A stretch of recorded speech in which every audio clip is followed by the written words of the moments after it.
Durante o regime nazi, centenas de mulheres ingressaram voluntariamente no sistema de campos de concentração.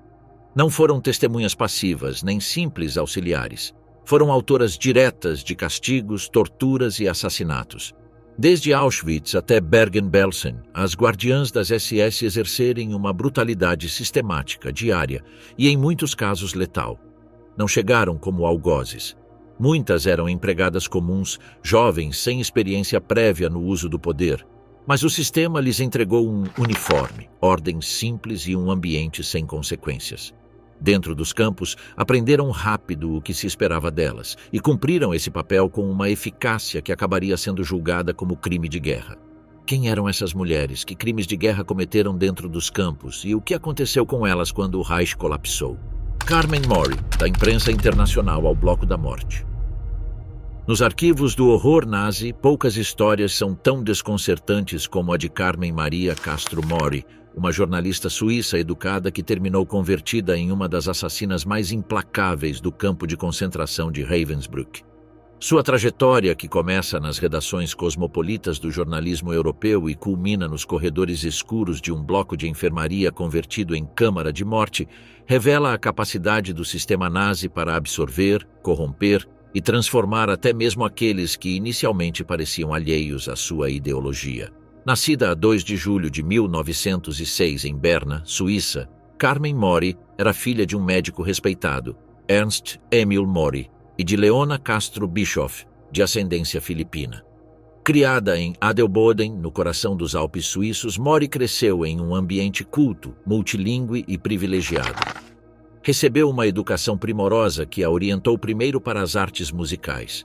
Seu sonho inicial era tornar-se cantora de ópera, uma ambição que se frustrou abruptamente após uma operação mal-sucedida de amígdalas em 1932. Privada de sua voz profissional, Mori redirecionou sua vida para o jornalismo. Mudou-se para Berlim, uma das capitais culturais do período entre guerras, e integrou-se no vibrante mundo dos meios de comunicação. Colaborou com a agência Ullstein e com The Manchester Guardian, acumulando contatos em círculos diplomáticos, intelectuais e editoriais. Para então, já dominava vários idiomas e possuía uma habilidade extraordinária para se mover em ambientes internacionais. Mas em 1934, em plena consolidação do Terceiro Reich, seu perfil atraiu a atenção da Gestapo. Bruno Sattler, oficial de alta patente do SD, Sicherheitsdienst, a recrutou como informante. Mori tinha um conjunto de características ideais para a tarefa de inteligência: nacionalidade estrangeira, domínio de idiomas, facilidade para infiltrar círculos políticos e culturais. Durante os anos seguintes, trabalhou como agente secreta na França e na Suíça, vigiando redes de emigrados alemães e observando movimentos antinazis sob a fachada de correspondente. Sua carreira como espiã terminou abruptamente em novembro de 1938, quando as autoridades francesas a prenderam em Paris. Acusada de espionagem, foi condenada à morte a 28 de abril de 1940. No entanto, apenas 6 semanas depois, a 6 de junho, recebeu um indulto. As circunstâncias dessa comutação permanecem incertas, mas acredita-se que ofereceu sua cooperação como agente dupla, o que teria sido aceito pelos serviços franceses no contexto de uma guerra iminente. A ocupação alemã da França a colocou em uma situação ambígua. Ao ser libertada pela Gestapo, longe de receber honras, foi recebida com desconfiança. As autoridades nazis suspeitavam que Mori havia colaborado com os franceses, o que para eles a convertia em uma traidora potencial. Em vez de reintegrá-la em funções de inteligência, decidiram prendê-la. Em 1941 foi transferida para o campo de concentração de Ravensbrück, mas ao contrário de outras prisioneiras políticas ou comuns, seu caso foi tratado de maneira excepcional. Não foi confinada a trabalhos forçados nem a barracos de castigo. Foi designada Blockeltest, chefe de bloco, do Bloco 10, destinado a prisioneiras doentes, muitas delas em fases terminais ou com deficiências mentais. Nesse espaço, Mori encontrou uma nova plataforma para exercer poder absoluto, sem supervisão efetiva e com ampla margem de impunidade. A figura do Blockeltest era central na estrutura de poder interna dos campos. Embora formalmente prisioneira, tinha autoridade sobre todas as internas do bloco. e atuava como intermediária entre o aparato SS e as reclusas. Em mãos de Carmen Mori, essa função se converteu em uma ferramenta de extermínio.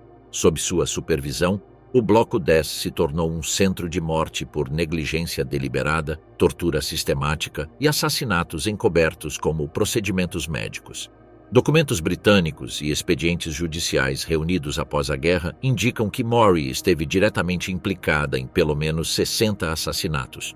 Utilizava injeções de fenol ou ar na veia para provocar a morte rápida de mulheres doentes ou consideradas inúteis. Em ocasiões, administrava pessoalmente as doses letais. Em outras, dava instruções a outras prisioneiras com funções de capo. Essas mortes eram registradas oficialmente como falecimentos por causas naturais ou doenças. Além dos assassinatos, exercia uma violência física e psicológica cotidiana. Obrigava mulheres gravemente doentes a manter-se de pé durante horas em temperaturas abaixo de zero, zombando de suas súplicas ou acusando-as de fingir. Batia com tubos de borracha, negava assistência médica básica e decidia arbitrariamente a distribuição de cobertores, remédios e alimentos. Sua linguagem era brutal e desumanizante. Referia-se às doentes mentais como lixo biológico, rejeito humano ou animais degenerados. Sua reputação dentro do campo cresceu rapidamente.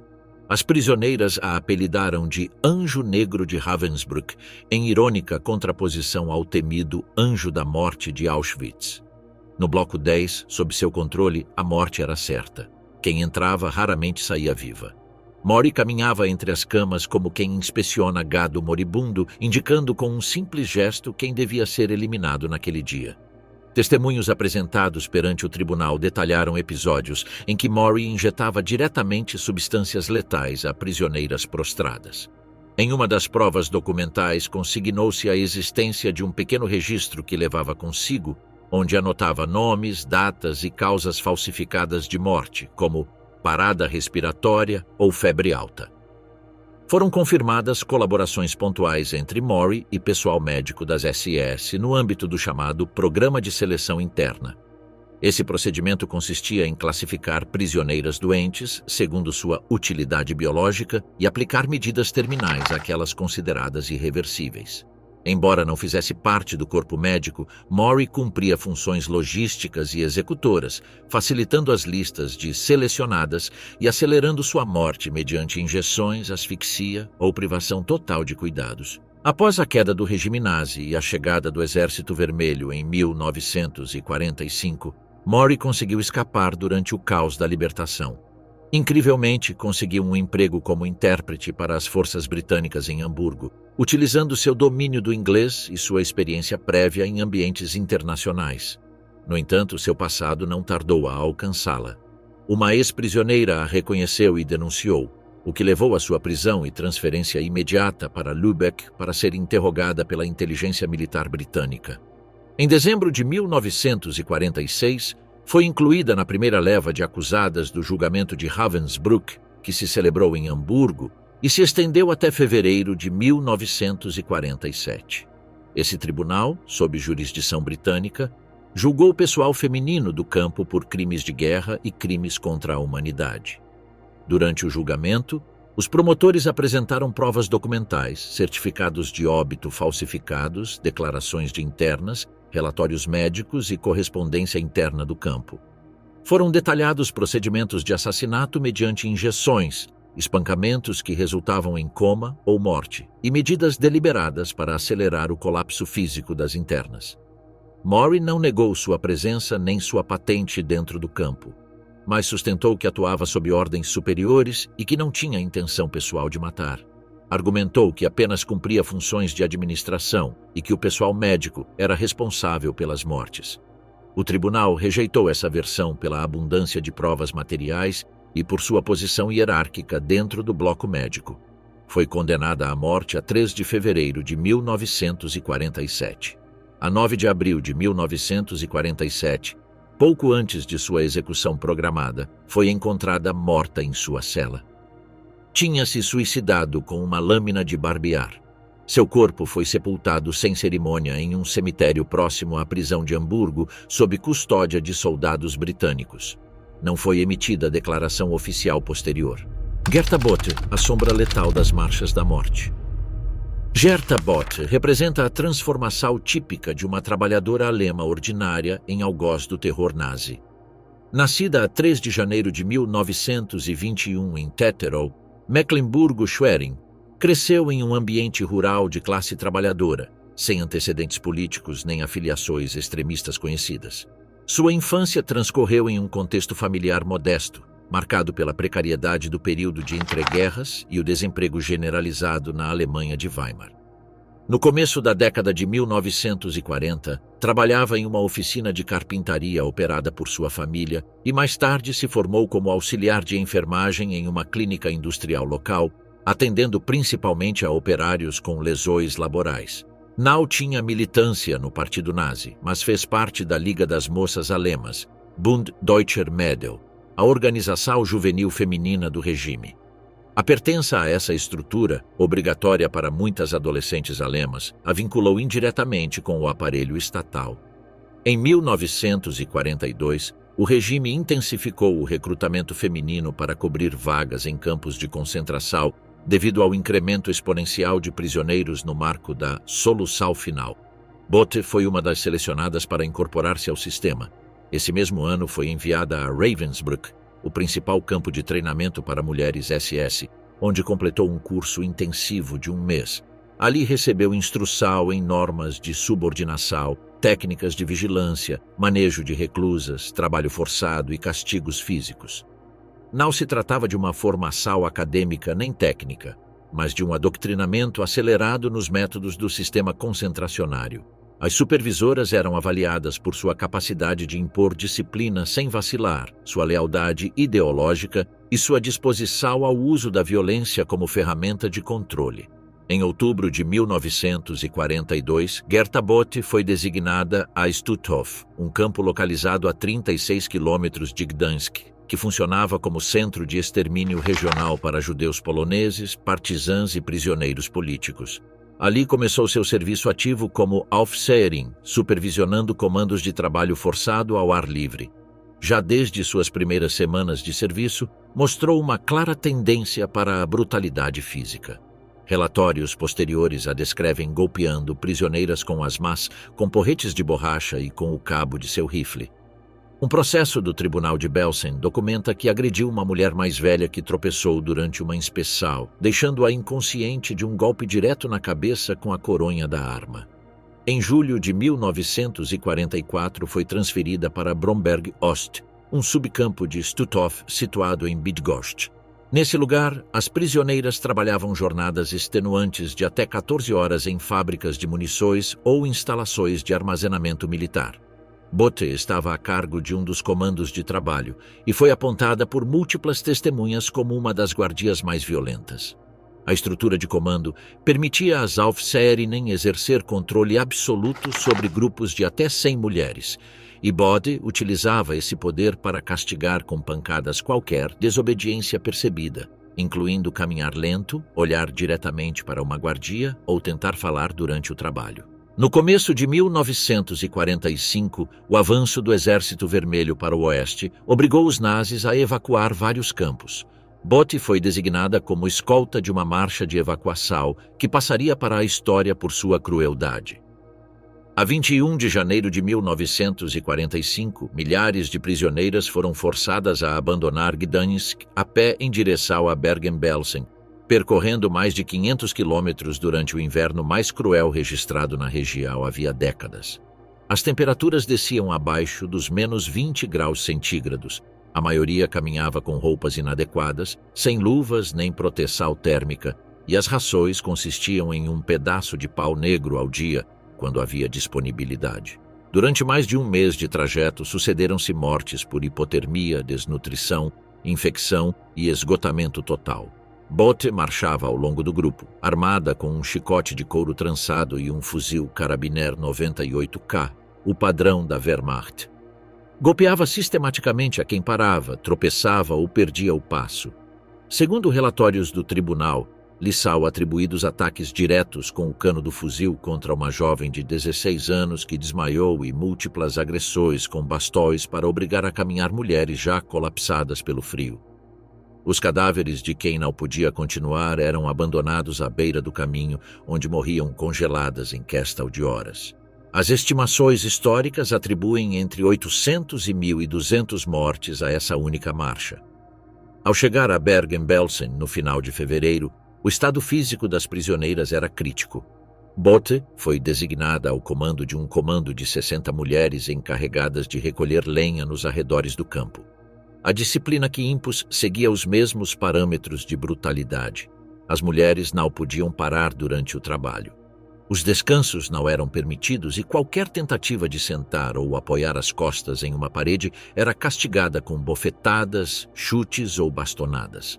Uma testemunha declarou perante o tribunal que Bothe arrastou uma prisioneira pelos cabelos por mais de 10 metros até uma vala, onde a obrigou a incorporar-se sob ameaça de morte direta. Em abril de 1945, quando o colapso total do campo já era iminente pelas epidemias de tifo, a falta de alimentos e a superpopulação, Bothe continuou com seus métodos punitivos até o último momento. Bergen-Belsen, que abrigava capacidade para 10.000 pessoas, chegou a ter mais de 60.000 reclusos. As condições sanitárias eram inexistentes e os corpos se acumulavam sem serem enterrados. Ainda assim, Bothe mantinha contagens diárias de seu grupo de trabalho e golpeava a quem não podia apresentar-se em formação. Foi presa a 15 de abril de 1945 por tropas britânicas durante a liberação do campo. Nesse momento, portava ainda seu uniforme marrom regulamentar das SS femininas. Foi transferida junto a outros guardas e pessoal administrativo para a prisão de Celle, onde se iniciaram os interrogatórios. Durante o julgamento de Belsen, que se celebrou entre setembro e novembro de 1945 em Lüneburg, Bothe foi uma das principais acusadas. Admitiu ter golpeado prisioneiras, mas alegou que o fazia como parte de suas funções e que sua intenção nunca foi matar. Não mostrou arrependimento nem negou ter participado nas marchas de evacuação. O tribunal não aceitou sua defesa. Mais de 10 testemunhas presenciais a identificaram em cenas específicas de violência em Stutthof, Bromberg-Ost e Bergen-Belsen. Foram apresentadas descrições detalhadas e coincidentes sobre seus métodos. Uso do chicote, golpes com coronha de fuzil, chutes reiterados a mulheres já derrubadas e negligência deliberada diante das mortes durante a marcha. A evidência foi suficiente para declará-la culpada de crimes de guerra. A 17 de novembro de 1945, Gerta Bothe foi condenada a 10 anos de prisão. Cumpriu sua pena na prisão de Aykak, sob a administração britânica. Em 1951, como parte de uma política de comutação de penas que beneficiou numerosos condenados por crimes considerados de menor hierarquia, sua condena foi reduzida e foi posta em liberdade em dezembro desse ano, após ter cumprido 6 anos efetivos. Durante décadas evitou a atenção pública, até que em 2004 participou voluntariamente em uma entrevista televisiva para um documentário alemão. Nela descreveu sua passagem pelos campos sem expressar culpa nem responsabilidade. Alegou novamente que só cumpria ordens e que tudo era parte da guerra. Seu rosto e seu nome voltaram a aparecer na imprensa internacional como exemplo de como centenas de mulheres participaram ativamente no aparelho de repressão nazi sem serem plenamente julgadas nem castigadas pela magnitude de suas ações. Maria Mandel, a Senhora da Morte em Auschwitz. Maria Mandel representa uma das ascensões mais velozes e brutais dentro do aparelho de extermínio nazi. Responsável direta pela seleção e morte de mais de 500 mil de pessoas, seu nome ficou associado à sistematização do genocídio feminino em Auschwitz-Birkenau. Nasceu a 10 de janeiro de 1912 em Mundskirchen, uma pequena vila no estado austríaco da Alta Áustria. Sua origem era humilde. Seu pai, Anton Mandel, era sapateiro, e a família vivia com escassos recursos, sem acesso a estudos superiores nem vínculos políticos relevantes. Após completar a escola primária, começou a trabalhar em casas de famílias ricas, como institutriz, servente e cozinheira. Não contava com formação profissional nem técnica.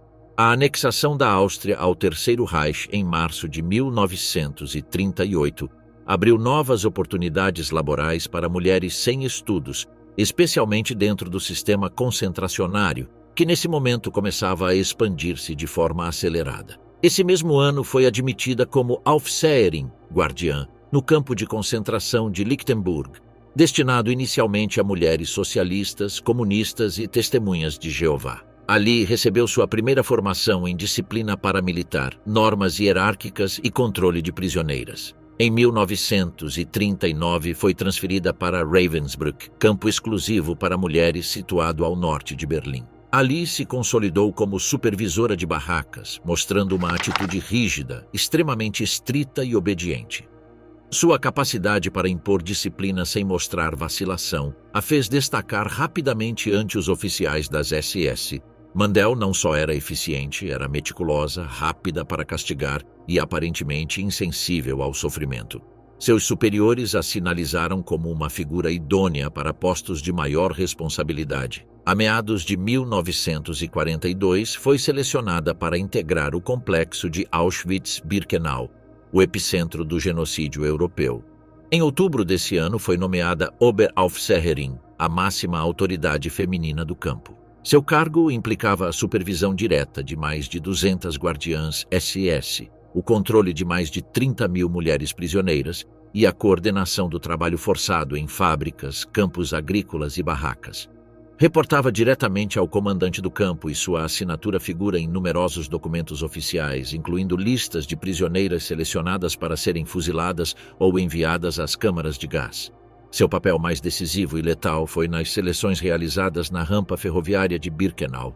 A diário, milhares de deportados eram descarregados de vagões após viagens de vários dias, sem água nem alimento. Ali eram alinhados e examinados brevemente por médicos das SS e supervisores do campo. Quando os médicos não estavam presentes, Mandel dirigia as filas e tomava as decisões. Com um simples gesto, um sinal de mão ou uma palavra, decidia se uma mulher ou uma criança seria enviada aos barracas de trabalho ou conduzida imediatamente às câmaras de gás.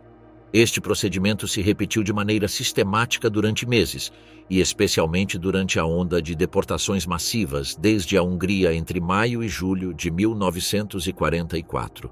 Nesse período, mais de 400.000 judeus húngaros foram enviados a Auschwitz-Birkenau, e a maioria foi assassinada ao chegar. Segundo registros do campo e testemunhos documentais, Maria Mandel esteve presente em cerca de 70% das seleções durante essa etapa. Sua figura era reconhecível e temida. As sobreviventes a descreveram como inamovível, distante, executando com eficácia mecânica uma tarefa de extermínio diário.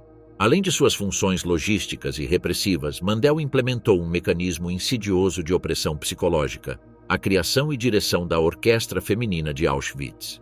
Esta agremiação, formada por prisioneiras com formação musical, era utilizada para acompanhar as marchas para os campos de trabalho, as formações matutinas e, o mais perturbador, as seleções para o extermínio. Enquanto mulheres e crianças eram separados para serem assassinados, soavam peças de Beethoven, Brahms ou Schubert. A música gerava uma atmosfera enganosa de controle e, ao mesmo tempo, servia como elemento de desumanização. Mandel dirigia pessoalmente os ensaios, selecionava repertórios e decidia quem podia formar parte da orquestra. Múltiplas integrantes testemunharam anos depois que foram forçadas a interpretar música durante processos de extermínio, sendo obrigadas a manter a compostura enquanto suas famílias ou companheiras eram enviadas à morte. Uma das peças exigidas por Mandel para esses eventos foi o terceiro movimento da Nona Sinfonia de Beethoven, cuja interpretação foi repetida durante semanas. No interior do campo, sua figura era tão influente que qualquer ordem dada por ela tinha caráter de norma inapelável. Seu rango oficial não era o mais alto dentro da hierarquia global do campo, mas na seção feminina, sua autoridade estava acima mesmo de oficiais homens em muitos aspectos operacionais. Se encarregava de revisar os informes de guardiãs subordinadas, autorizava castigos, validava transferências internas e assinava as listas de mulheres consideradas inservíveis por razões médicas, físicas ou disciplinares. A severidade com que mantinha a cadeia de mando entre as próprias guardiãs também foi documentada. Não tolerava indisciplina entre suas subordinadas e ordenava sanções imediatas por qualquer comportamento que considerasse inadequado. Uma supervisora que permitiu a uma prisioneira falar fora de seu turno foi degradada ao instante. Outra que não aplicou castigo físico ante uma infração foi enviada a um subcampo como medida punitiva. Maria Mandel permaneceu em Auschwitz até finais de 1944, quando a evacuação progressiva do campo começou ante o avanço do Exército Vermelho.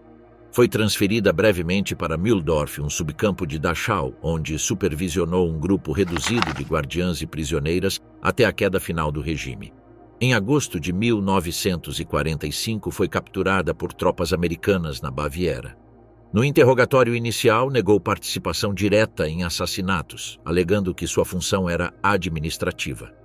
Entretanto, seu nome já figurava entre os principais suspeitos de crimes massivos. Foi extraditada para a Polônia e julgada no segundo julgamento de Auschwitz, celebrado em Cracóvia entre novembro e dezembro de 1947. No processo, enfrentou cargos por crimes contra a humanidade, participação ativa em seleções para extermínio, coordenação de trabalhos forçados sob condições desumanas e utilização de recursos culturais como ferramenta de opressão. As provas apresentadas incluíram documentos oficiais assinados por ela, listados de transporte, informes internos do campo, declarações de outras guardiãs SS e os testemunhos de 24 sobreviventes, incluídas ex-integrantes da orquestra de Auschwitz. Se reconstruíram episódios específicos com datas, nomes e consequências documentadas, vinculando-a diretamente a dezenas de milhares de mortes. A 20 de dezembro de 1947, o tribunal a declarou culpada e ditou sentença de morte por enforcamento.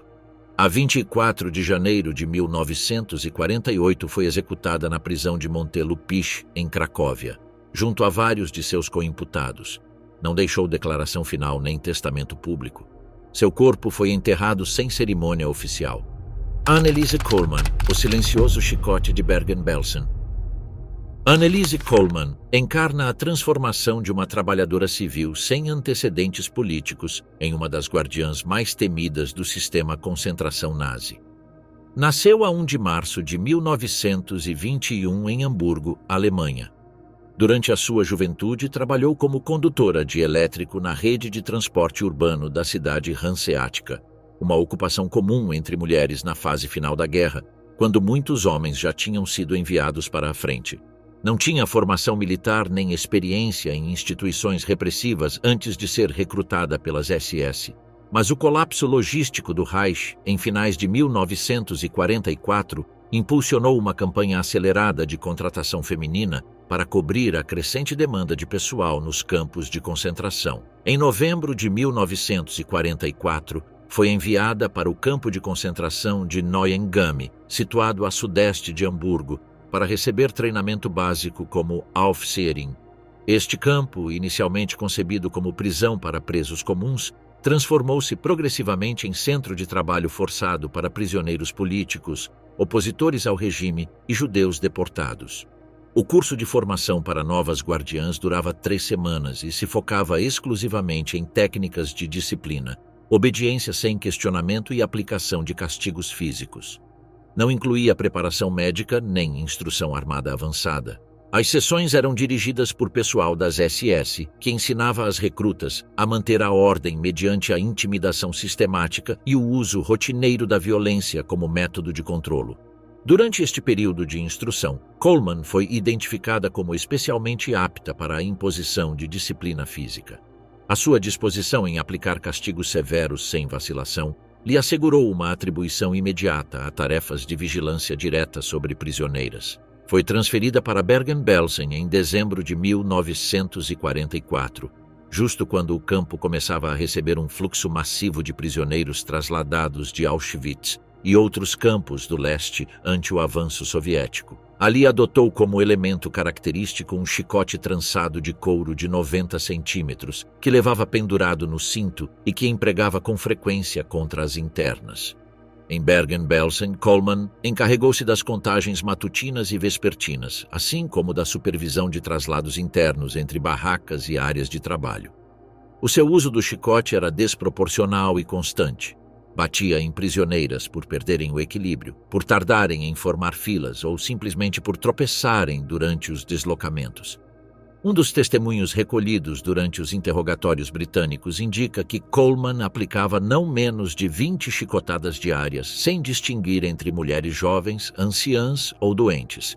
Entre as vítimas documentadas figura uma mulher polaca que foi açoitada publicamente por se apresentar à contagem sem calçado após tê-lo perdido durante o seu transporte em vagão desde outro campo.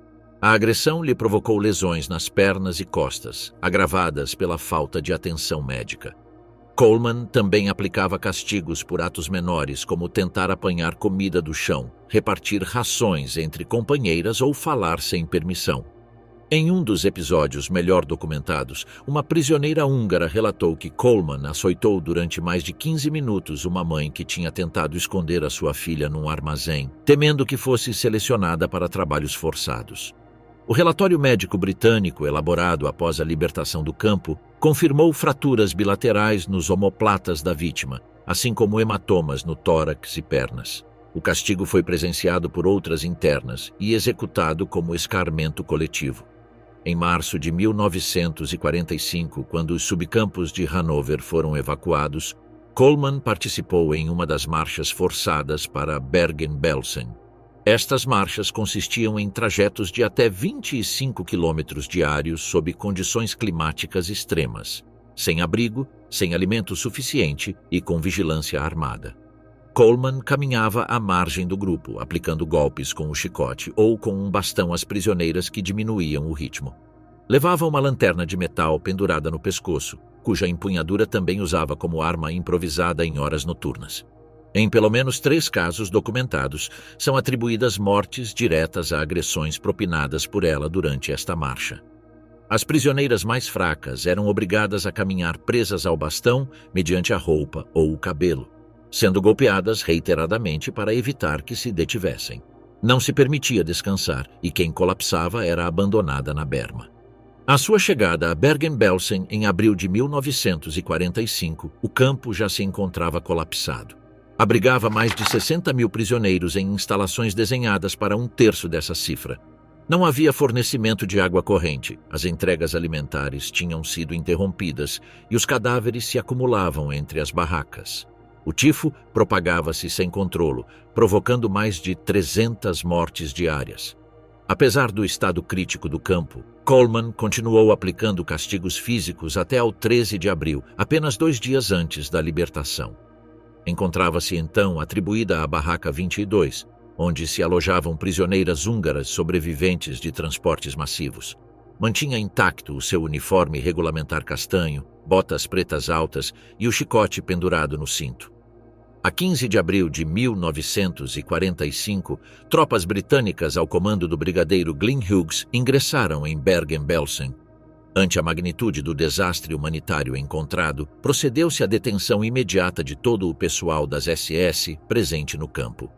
Coleman foi presa junto a outros supervisores e trasladada para a prisão de Celle para ser interrogada pelo Corpo de Inteligência britânico. Durante o registro das suas pertences foram encontradas folhas manuscritas onde tinha anotado tarefas de vigilância por blocos, incluindo nomes e números de prisioneiras sancionadas. Estes documentos converteram-se em prova fundamental, já que refletiam a sistematização da sua conduta violenta e o seu papel ativo no aparelho de controlo do campo. Durante o julgamento de Belsen, celebrado entre setembro e novembro de 1945 em Lüneburg, Coleman foi uma das 45 acusadas principais. Contra ela testemunharam 8 mulheres sobreviventes, todas a identificando como autora direta de castigos físicos, participação em marchas forçadas e violência continuada inclusive nos dias prévios à libertação.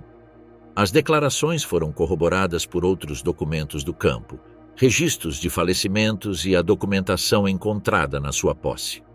A acusação se centrou em demonstrar que as suas ações não foram incidentais nem esporádicas, mas parte estrutural do sistema de repressão interna do campo. Coleman não negou ter golpeado prisioneiras, mas insistiu em que o fazia para manter a ordem num contexto caótico. Alegou que nunca teve intenção de causar mortes nem participou diretamente em execuções. Reconheceu que as condições do campo eram desumanas, mas atribuiu a responsabilidade aos altos comandos. O tribunal, no entanto, considerou que a regularidade, intensidade e persistência da sua violência constituíam crimes de guerra segundo o direito internacional e a jurisdição aplicada a crimes cometidos em campos de prisioneiros. A 17 de novembro de 1945 foi condenada a 10 anos de prisão. Cumpriu a sua sentença na prisão de Aishak, sob controlo britânico. Em 1951, foi libertada antecipadamente, como parte de uma política de redução de penas aplicada a condenados classificados como responsáveis por crimes de menor escala, relativamente a execuções diretas ou comando alto. Passou despercebida durante décadas, não voltou a comparecer perante a justiça, nem participou em atos públicos relacionados com o seu passado. A sua figura manteve-se na sombra até que foi identificada em registros desclassificados durante os anos 80. Desde então, o seu nome voltou a figurar em estudos acadêmicos e judiciais como um dos exemplos mais notórios do uso de violência física rotineira por parte do pessoal feminino das SS nos últimos meses do Terceiro Reich. Irma Grese, a bela fera do inferno nazi. Irma Ida Ilse Grese representa a transformação completa de uma adolescente alemã rural na guarda nazista mais notória por sua extrema juventude e crueldade sistemática. Nascida em 7 de outubro de 1923 em Reschen, Mecklemburgo-Pomerânia Ocidental, cresceu em uma família trabalhadora onde seu pai leiteiro era membro ativo do Partido Nacional Socialista, expondo Irma desde cedo à ideologia nazista como elemento natural de sua educação. Aos 14 anos, juntou-se ao Bund Deutscher Mädel, recebendo adestramento sistemático em princípios raciais nazistas, obediência absoluta ao Estado e sacrifício de interesses individuais pela comunidade racial alemã. Abandonou a escola aos 15 anos após tentativas frustradas de formação como enfermeira, sendo rejeitada por instituições como a Cruz Vermelha Alemã. Em 1942, com 18 anos, foi admitida como aprendiz no sistema de campos femininos através de Ravensbrück.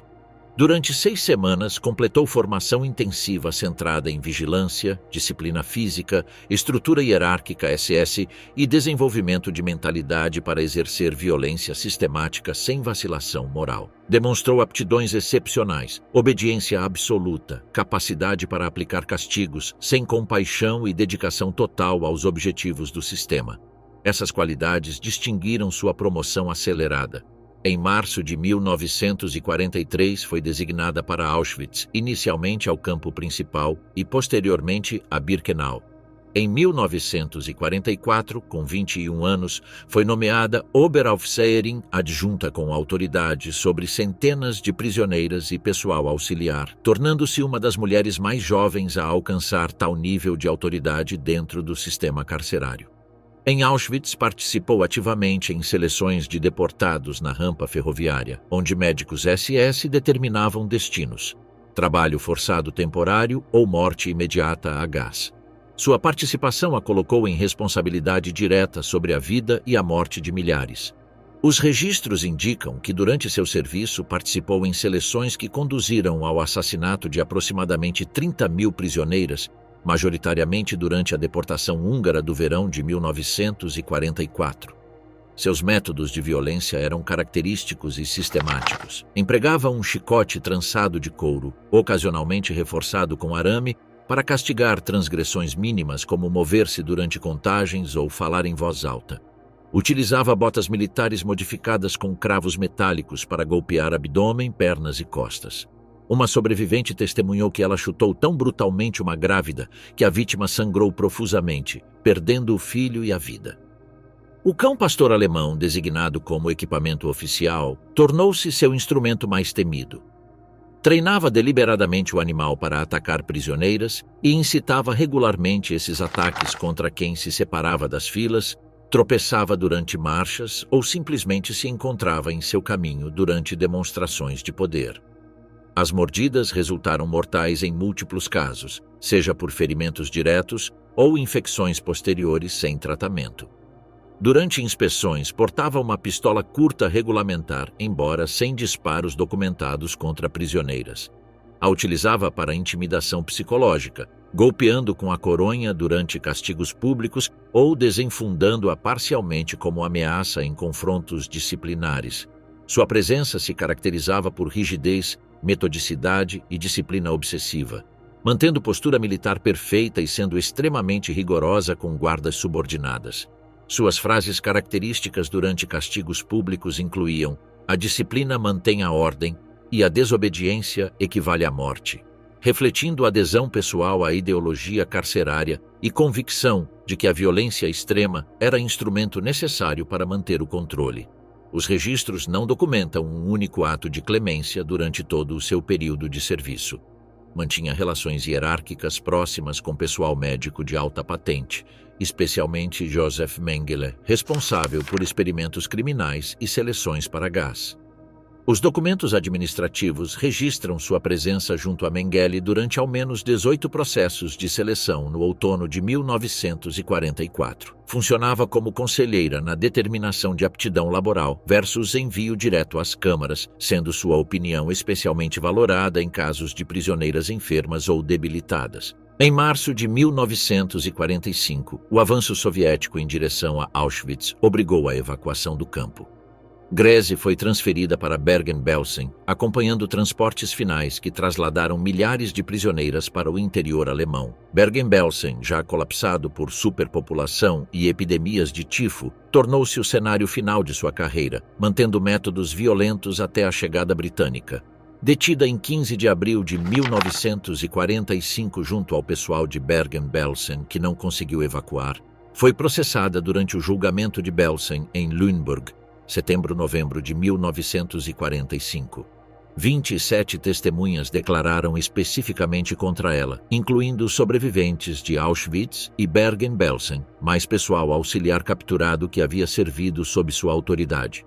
As evidências incluíram declarações juramentadas identificando-a como participante ativa em seleções para gás, descrições consistentes do uso sistemático de chicote e ataques organizados com cães, relatórios médicos sobre lesões compatíveis com seus castigos habituais, e fotografias com documentos oficiais levando sua assinatura como supervisora.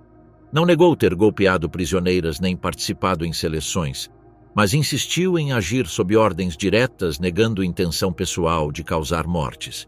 Sua defesa se concentrou em afirmar que seu trabalho consistia unicamente em manter a ordem e que nunca havia disparado contra prisioneiras nem ordenado execuções por iniciativa própria. Em 17 de novembro de 1945, foi declarada culpada de crimes de guerra e condenada à morte por enforcamento junto a Elisabeth Falkenrath e Juana Bormann. Sua execução foi levada a cabo por Albert Pierrepoint em 13 de dezembro de 1945 na prisão de Hamelin. Com 22 anos no momento de sua morte, tornou-se uma das criminosas de guerra mais jovens executada por tribunais aliados, fechando a carreira de quem havia convertido a juventude em instrumento de terror dentro do aparelho de extermínio nazista. Julgamentos de fogo, o veredicto final na forca de Hamelin.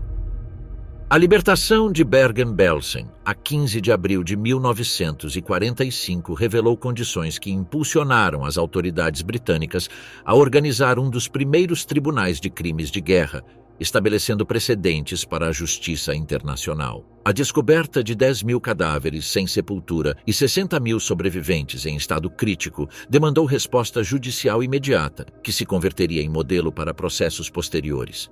O julgamento de Belsen foi estabelecido sob jurisdição do Tribunal Militar Britânico em Lüneburg, selecionada pela proximidade ao campo e disponibilidade de instalações judiciais adequadas.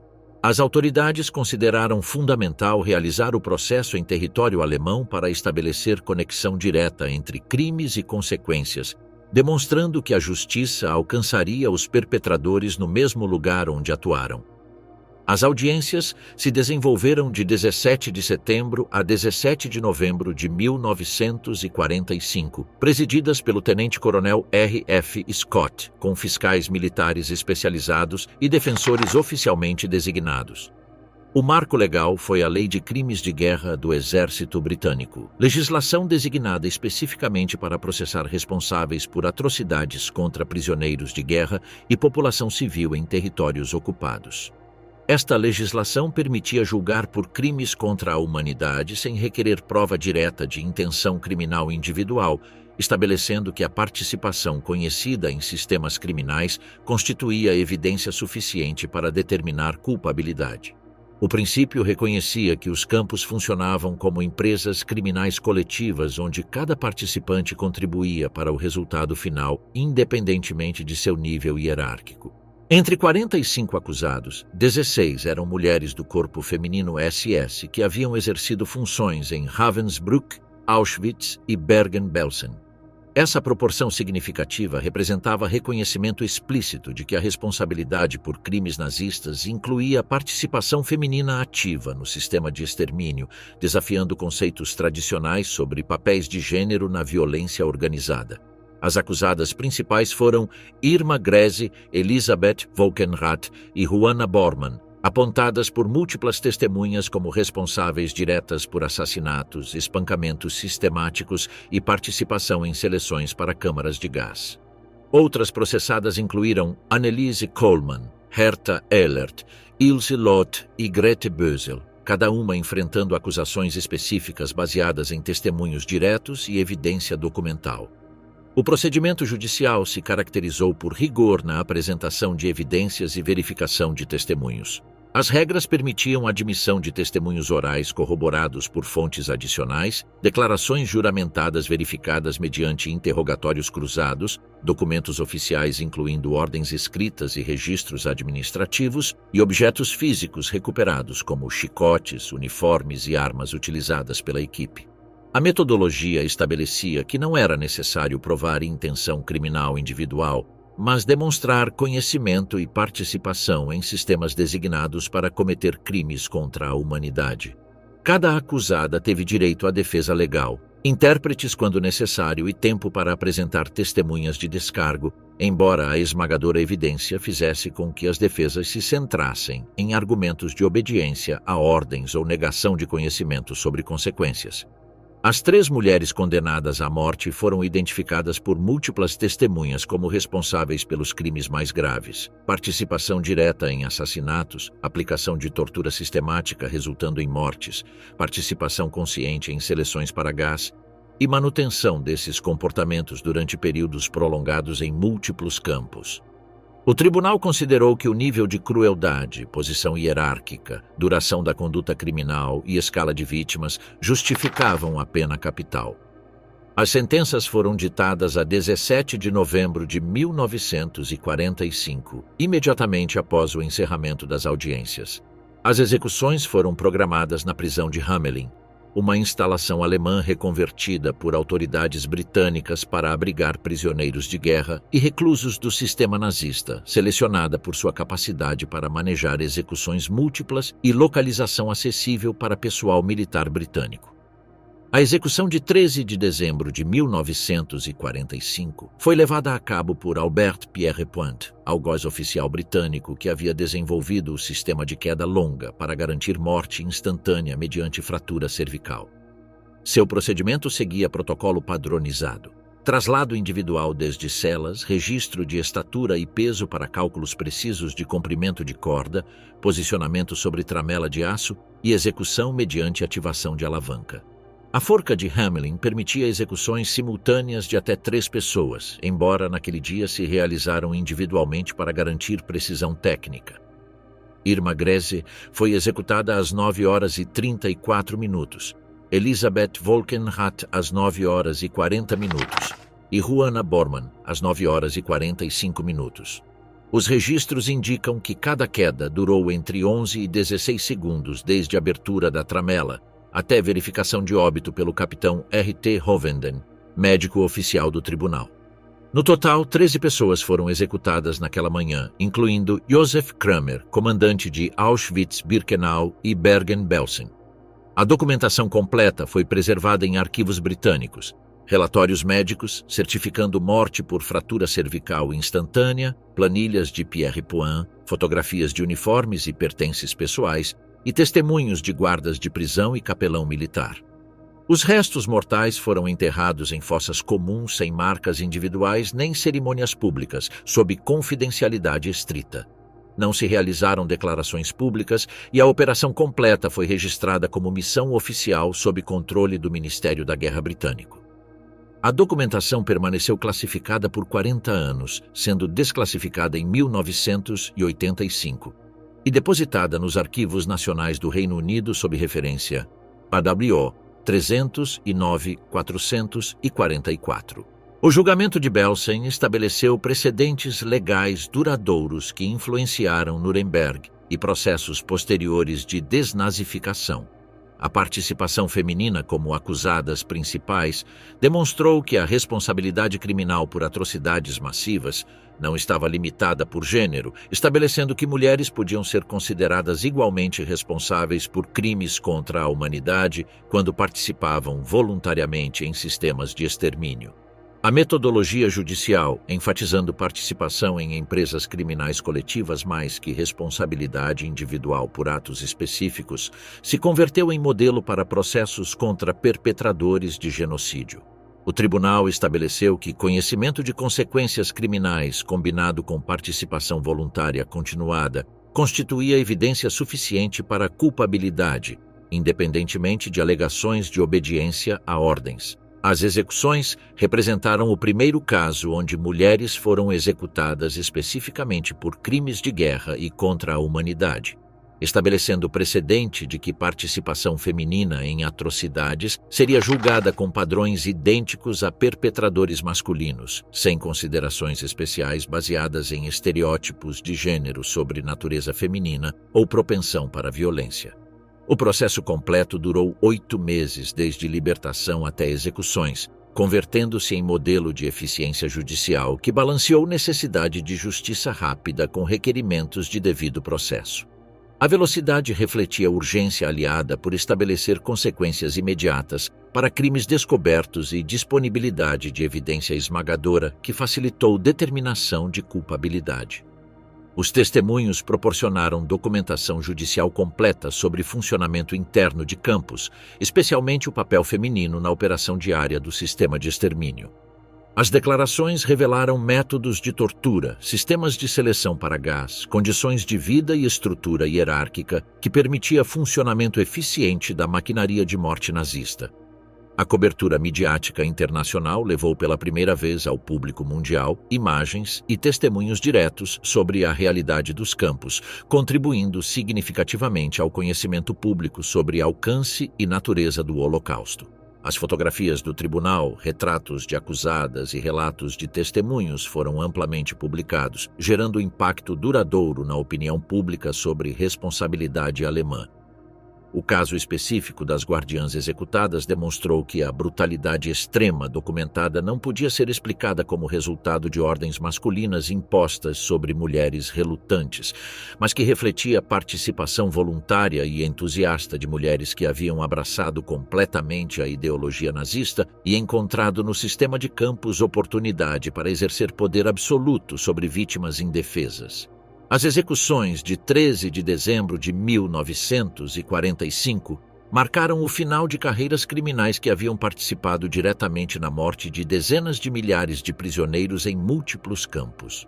Seu castigo representou medida de justiça para sobreviventes e advertência para futuros perpetradores sobre consequências inevitáveis de participar em crimes contra a humanidade. O legado do julgamento de Belsen continua influenciando a jurisprudência internacional contemporânea sobre crimes de guerra, genocídio e crimes contra a humanidade. Os princípios estabelecidos foram incorporados em tratados internacionais, estatutos de tribunais penais internacionais e legislações nacionais que abordam atrocidades massivas e responsabilidade criminal individual por participação em sistemas de violência estatal.